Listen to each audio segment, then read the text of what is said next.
Now when Jesus came into the district of Caesarea Philippi, he asked his disciples, "Who do people say that the Son of Man is?" And they said, "Some say John the Baptist, but others Elijah, and still others Jeremiah, or one of the prophets." He said to them, "But who do you say that I am?" Simon Peter answered, "You are the Messiah, the Son of the living God." And Jesus answered him, "Blessed are you, Simon, son of Jonah, for flesh and blood has not revealed this to you, but my Father in heaven. And I tell you, you are Peter, and on this rock I will build my church, and the gates of Hades will not prevail against it. I will give you the keys of the kingdom of heaven, and whatever you bind on earth will be bound in heaven, and whatever you loose on earth will be loosed in heaven." Then he sternly ordered the disciples not to tell anyone that he was the Messiah. I hope that we all know what it is to have a moment of insight. I'm fairly sure that you will have had at least one such moment, and probably several. For me, one of the moments of insight that I always remember is when I was studying maths at A-level, and there was something I just didn't understand at all. And then the maths teacher explained it to me in a new way, and suddenly I understood something which had previously been baffling in the extreme.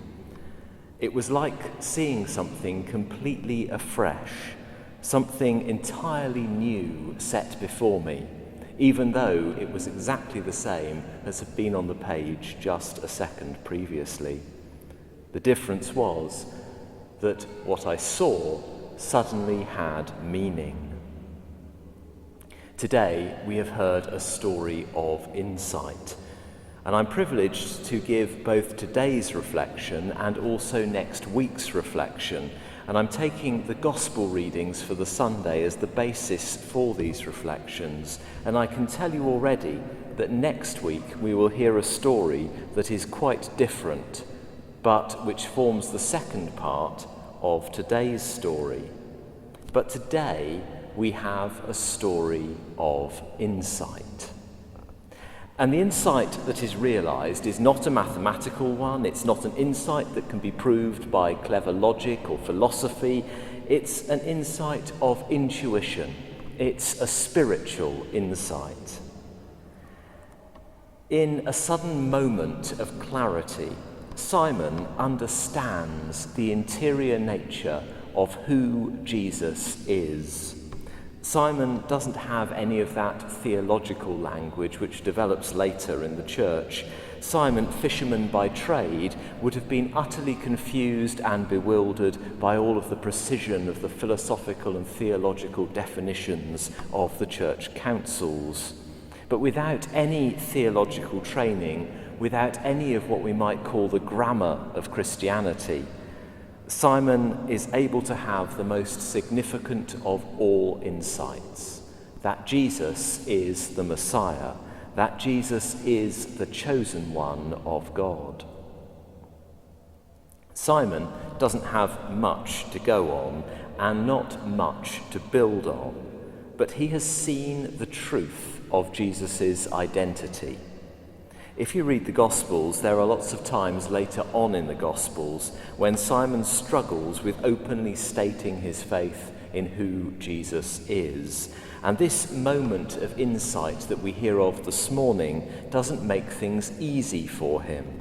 In fact, in many ways, his life is much more complicated because of it. But he has had a glimpse of the truth, and it's a glimpse of the truth which shapes the rest of his life. Jesus recognizes that Simon has seen something beyond that which others have seen up to this point. He was almost certainly not known by anything other than Simon up to this moment, but Jesus gives him a new name, Peter. Peter means rock in Greek, and Jesus tells Simon, Peter as he now is, that this is the rock upon which the church will be built. Names are an important matter in the Bible, but also today in some contexts. The taking on of a new name signifies a moment of change. After various significant moments, life is never the same again, and taking on a new name can help to indicate this. For Simon Peter, it is not that his old life suddenly means nothing at all. Indeed, the tradition is that he kept both his names, indicating some continuity with his former life and the newness of his life after this moment of insight.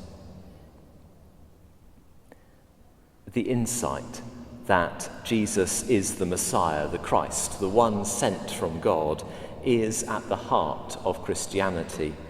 Without this, nothing else makes very much sense.